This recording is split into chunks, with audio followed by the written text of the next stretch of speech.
Assalamualaikum warahmatullahi wabarakatuh. Di sini saya akan membuat video untuk memenuhi tugas Sistem Informasi Akuntansi dengan dosen pengampu Ibu Desiria Pratiwi. Sebelumnya, perkenalkan nama saya Eva Hasanah dengan NIM 2304311010. Saya dari kelas AK3A Politeknik Negeri Jakarta. Baik, di sini sudah terdapat flowchart prosedur penerimaan kas dari pelunasan piutang. Flowchart ini tuh menggambarkan langkah-langkah yang dilakukan oleh sebuah perusahaan ketika menerima pembayaran dari pelanggan yang sebelumnya telah membeli produk atau jasa secara kredit. Nah, tujuan utama dari proses ini itu adalah untuk mencatat penerimaan kas, memperbarui data piutang, dan memastikan bahwa uang yang diterima telah disetorkan ke bank. Nah, sekarang saya akan menjelaskan alur proses dari flowchart ini. Flowchart ini itu dimulai dari bagian pelanggan. Ini adalah titik awal proses, artinya proses dimulai ketika pelanggan yang memiliki piutang melakukan pembayaran. Pembayaran ini bisa dalam bentuk tunai, cek, atau transfer bank. Selanjutnya kita ke bagian mailroom. Di sini akan dilakukan aktivitas pembayaran dan membuat dokumen pendukung, yaitu daftar remittance dan remittance advice. Daftar remittance ini itu berisi rincian pembayaran yang diterima seperti nama pelanggan, tanggal pembayaran, jumlah yang dibayarkan, dan nomor referensi.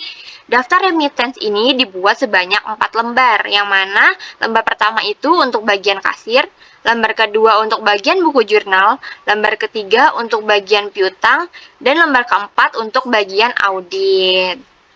Sedangkan remittance advice ini tuh surat pemberitahuan kepada pelanggan bahwa pembayarannya itu telah diterima. Kita masuk ke bagian kasir. Kasir menerima daftar remittance dan remittance advice dari mailroom. Mereka kemudian mencatat transaksi penerimaan kas ke dalam jurnal kas. Kasir juga membuat bukti store sebanyak 2 lembar dan menyetorkannya ke bagian audit dan bank. Selanjutnya, remittance advice-nya itu akan diberikan ke bagian piutang, sedangkan daftar remittance-nya itu akan diarsipkan berdasarkan urutan tanggal. Nah, secara periodik juga kasir akan menyerahkan jurnal penerimaan kas ini ke bagian buku besar untuk diproses. Kita ke bagian selanjutnya, yaitu buku jurnal.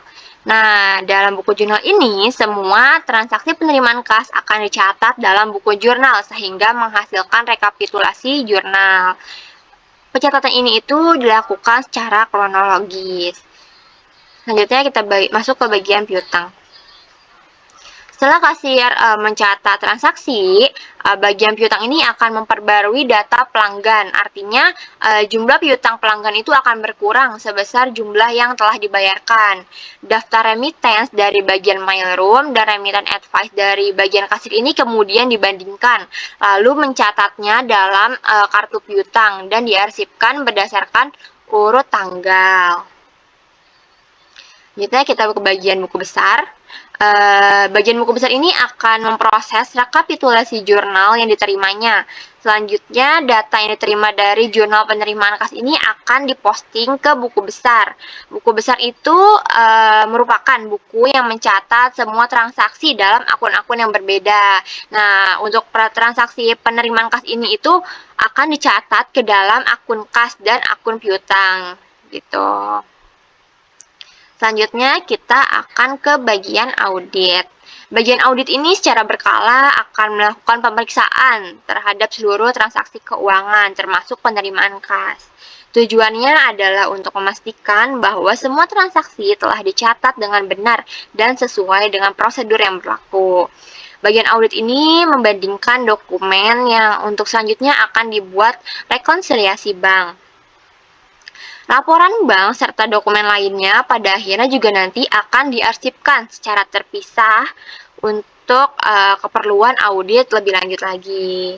Nah, kita masuk ke bagian yang terakhir, yaitu bagian bank.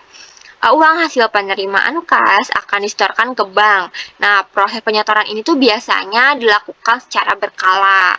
Bank menerima bukti setor, lalu memproses uang diterimanya. Selain itu juga bank membuat laporan bank. Nah, yang selanjutnya ini akan diarsipkan secara terpisah. Yaitu dengan ini nih, yang arsip dokumen secara terpisah.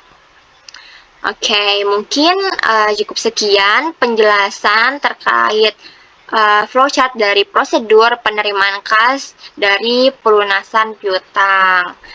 Mungkin kurang lebihnya saya mohon maaf. Wassalamualaikum warahmatullahi wabarakatuh.